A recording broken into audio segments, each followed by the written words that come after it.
so kind of up his alley. Yeah, we was together, so he knew. And the funny thing about it was, he knew all the proper grammar to say, and so everything I knew was from Stephen teaching me.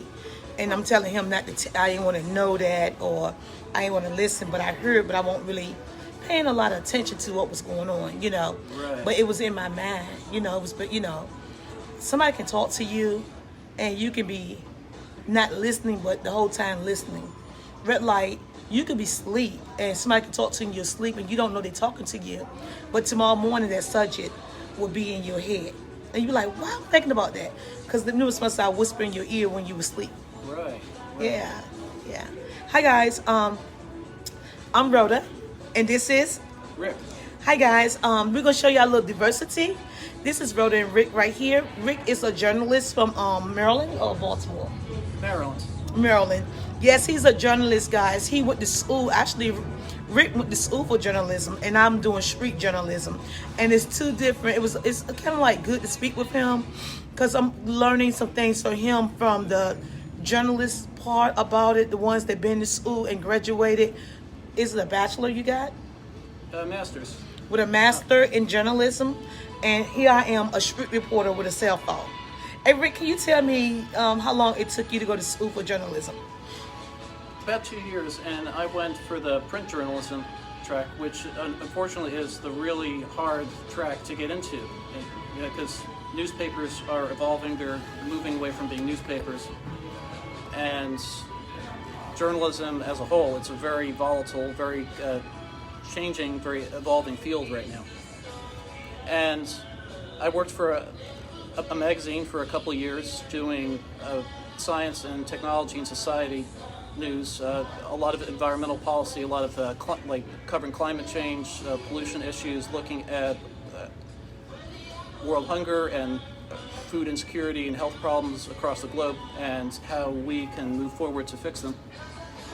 And from there I went into the federal government. I've worked for the DoD News for a couple of years, and now I do editing at the Navy base, and I do some blogging on science and tech news in my free time. But what I want to do more of is get back to writing about social issues, about poverty, about things that are affecting real people in our neighborhoods, and how our communities are doing, and what they can do better. Awesome. Rick, you told me you looked at some of my stuff on my Facebook page, and That's right. Thank you for watching and looking at it. I met Rick the other day. We was out there with the pipeline, the gas lines, but it being put inside the low-income communities. And I met Rick, and he told me he introduced himself as a journalist as well. And we both exchanged business cards, and we said we'll meet each other one of these days, and today we decided to meet each other. And I asked Rick it was okay if I go live, because I normally videotape everything that goes on in my life. And Rick was giving me a lot of good gestures and a lot of good pointers from a professional, educated journalist. And also he was telling me how appreciative he is of my style of journalism. I asked Rick, did he see himself fitting in my style of journalist? And he said, sure, he do see himself can fit in. Far as the writing part, a blog or something like that. Rick is a writer. He do blogs. He don't work for the government. He worked for the government. He don't work for major newspapers and things like that. I mean, magazines and things like that. And this is just an example of the people that God is sending my direction to help me out with my next step in life with my Rhoda Young Live show. Rick is a writer, so I'm thinking about letting Rick, get into, I got a blog page. Maybe he can use that page to do a lot of social blogging and things like that for us. That's right. I mean, it's everyday people, and not necessarily journalists, but everyday people are where the stories come from. It's their stories, they're living them, and they're the ones who reporters talk to find out what to write about. So it's you regular person who happens to see something newsworthy, and you have a phone and you have the tools to pursue it, and that's where these stories come from. Wow. And also I learned a tad bit from Rick about how to go about getting my stories. Rick done educated me on how to get behind the scenes with the paperwork, the literature of what's going on. He was teaching me how to request certain documentations from different companies if I need it. I can request for that information to be given to me because freedom of the what? Oh, Freedom of Information Act. Freedom of the Information Act. So it's a lot of stuff I can get now, learning from Rick, that I can request from different companies, like for freedom of a city job or a government job. That information is to the public, so freedom of information. So now I don't have to ask them what happened. How did I? Can you tell me what happened? I can actually request for the information on the proper form. And Rick say it's not about knowing what form. He says about knowing what form to write and ask for, and it's also knowing what person to send it to. So Rick is really good from taking his time out on this day to sit down with Rotary Young Live to help educate me, to get me on the next level, and I truly appreciate him for that. Thank you, Rick. Welcome. So guys, hopefully Rick and I can do some work together, and y'all might be seeing more of him. And if you don't see his face, you might see him behind the scenes.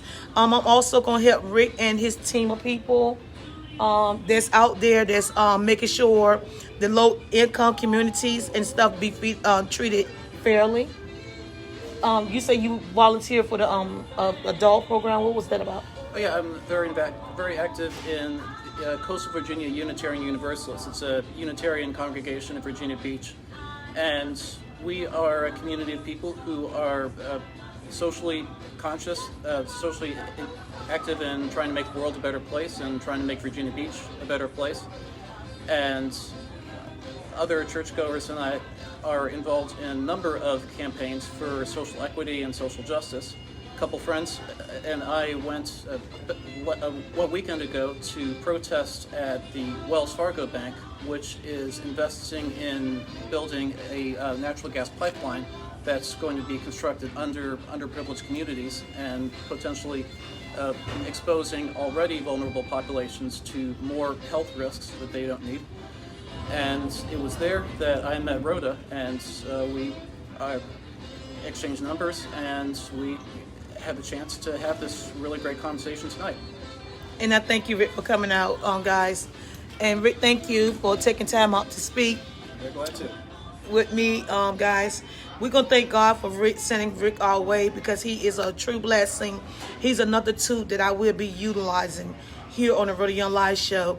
Tonight, teach me how to film. He going to teach me how to write behind the scenes. He going to teach me how to word things, teach me how to file the proper paperwork, the proper forms to request the documentation that I need for my stories.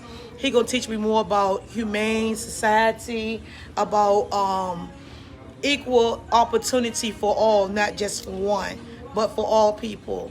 And as I was explaining to Rick tonight, I had to do a story that I normally wouldn't do. I normally wouldn't do a story, and I try my best not to do stories on Black people.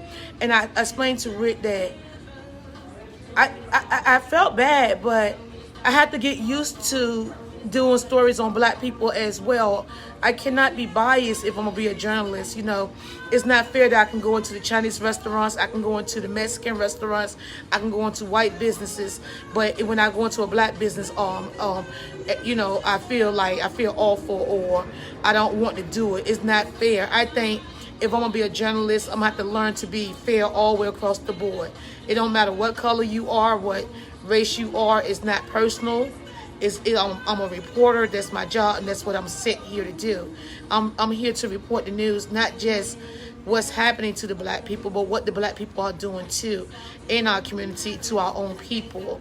I am the infamous Miss Rotary Young Live, where y'all gonna see more of my diversity, me being more diverse across the board. Don't take it personal if you get called out on the Rotary Young Live show. Hey, you got a job to do, I have a job to do. Just make sure you dot your I's and cross your T's out there, and you don't have to worry about nobody calling Rotary Young Live on you.